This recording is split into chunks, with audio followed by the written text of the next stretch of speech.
Okay, good morning. So today we're going to go over our mise en place for Spanakopita, or Greek spinach pie, and this is the filling. We're going to do either the homemade dough or use the discos, which is a good pastry crust as well. The homemade dough is a very advanced technique. If you have the time, you're definitely able to do it. You could come other periods, or if you could bang it out in the same period as the filling, you could do that. So let's just go over the mise en place real quick. So we got our small chopped red onion, and you can see it's small dice, okay, very small dice. Our minced dill, 1 to 2 tablespoons.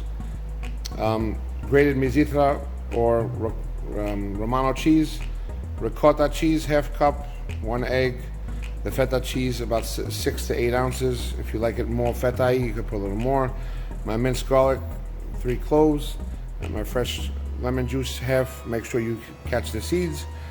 And then I want to go over leeks, if you don't know what a leek is, and of course you know you have to clean your scallions. And remember, we're not taking off too much of the scallion, just here and here, these woody ends. I don't want to see people just using this part. That's wasteful. You're cutting off about this part, and the rest we're mincing up, okay? So this is a leek, and I'm going to show you how to clean this.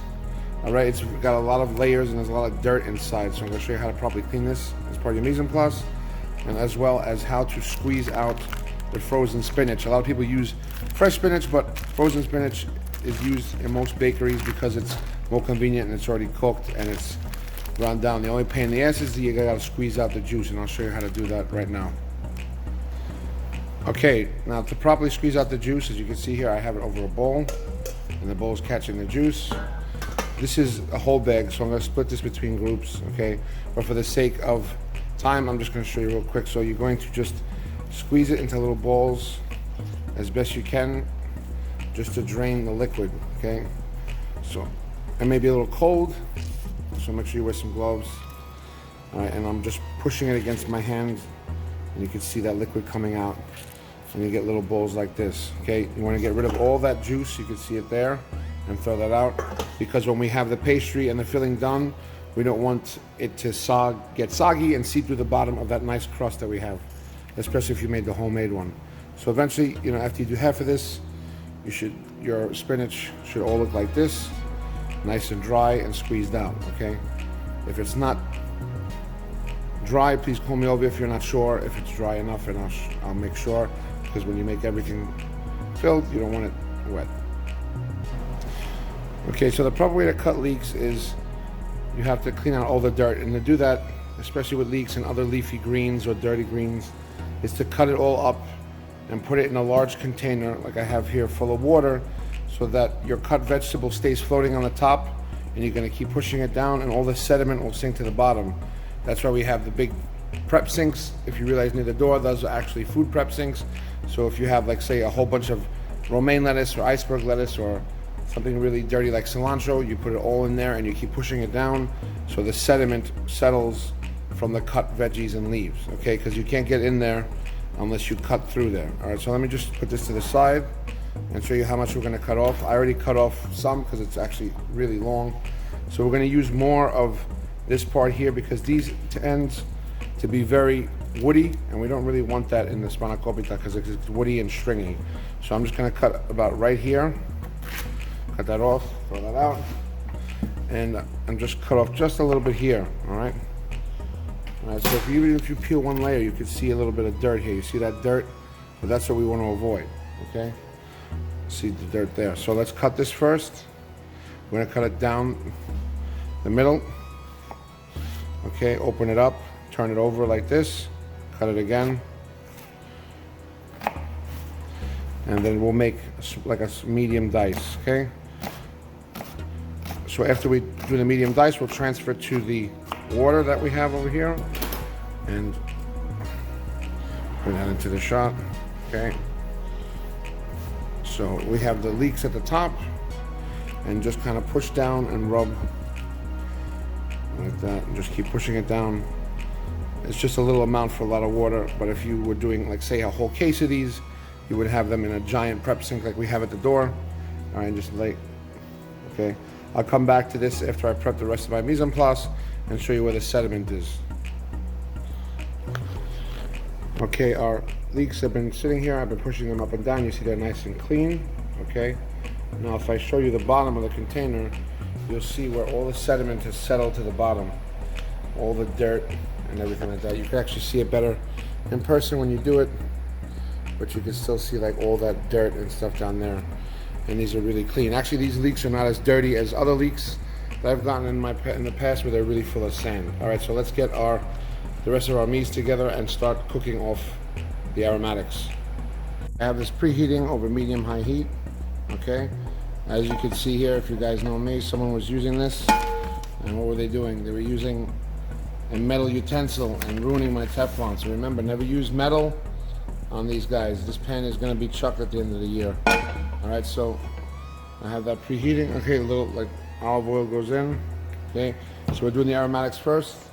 All right, so we're putting our leeks that we cleaned and are ready. Okay, scallion in, red onion in. Remember, small dice. Okay, okay. We're gonna put just a little pinch of salt, pinch of pepper, always season all the way. So let these guys get nice and translucent. Cook them for a few minutes before we add our garlic and dill. Okay, I'm gonna add in my garlic and my dill. The reason we don't put the garlic in the beginning, if you guys remember, is that the sugars in the garlic will cause it to burn. Okay, so we'll stir this in, go another couple minutes, then we'll take it off the heat, and we can either put it in a mixing bowl as per the recipe and mix all the cheeses and everything else in, or mix it in here. I prefer a bowl, but it's up to you.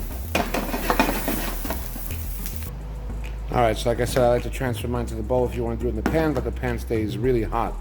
Alright, so first up we're going to put in the cheeses, help cool this down before I put the egg, which is our binder. We don't want to scramble the egg because it's still kind of hot, so I'm just going to crumble this in there. Okay, just crumble it with your fists. Think of something you hate and just squeeze, but not too tight. You don't want to mush it, you just want to crumble it up. All right, you want some little chunks and some big chunks. Okay, then I'm going to put in my fresh misitra or ricotta cheese. Okay, half a cup. Make sure everything is out and in. Okay, my shredded misitra or Romano cheese. Some of these products are hard to get around here. Okay, and then I'm going to add my lemon for some nice zing. Okay, just make sure you squeeze through your fingertips to catch any lemons, or use a mesh strainer. Okay, this one doesn't have any seeds, so we're good there. All right, cool. So I'm going to add my egg in now. Remember, crack once, put your thumb in, open it up. The egg helps to bind the stuff together as a filling. Okay, then I'm gonna use half my spinach because this is double a recipe. You're going to use half the bag. I'm using whole bag, so I'm only using half of this that I squeezed out. Remember, nice and dry. Okay, put it in there, and then just mix it up. Okay, mix it up until well combined. I'm gonna add maybe another sprinkle of salt. Don't go too heavy on the salt because the cheeses are salty. A little black pepper. All right, so let me mix this up a little better, and we'll adjust the seasoning. Okay, so I've been mixing this. I'm pretty satisfied with the taste. Okay, make sure you get all the egg in. Okay, you can use a spatula or your hands. Okay, and then we're going to store this. Once it's well combined, we're going to store it in a large container. Make sure you label it and put it on the prep fridge on your appropriate shelf. All right, so like I said, I tasted it. It's nicely and evenly mixed. I added a little more salt and pepper. Please give it a try. All right, if you want to add more feta, feel free to do so. Okay, so let's pack it up and have it ready for tomorrow. Tomorrow you could do the homemade dough. If you made that today, see me for the recipe. If not, we'll just use the discos. All right, enjoy.